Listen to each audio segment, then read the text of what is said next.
सर्दी, खांसी, जुकाम ये तीनों एक ही फैमिली की डिसीज है और इनकी मेडिसिन भी लगभग एक ही है।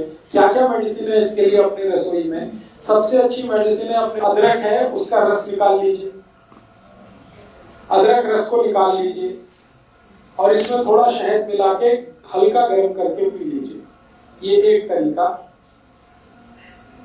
दूसरा तरीका है अदरक का रस निकाल लीजिए, उसमें तुलसी का रस मिला लीजिए और हल्का गर्म करके शहद मिला के ले लीजिए। वो दूसरा तरीका। गर्म करने के बाद ही शहद मिलता है, शहद मिला के कोई चीज गर्म नहीं कर सकते।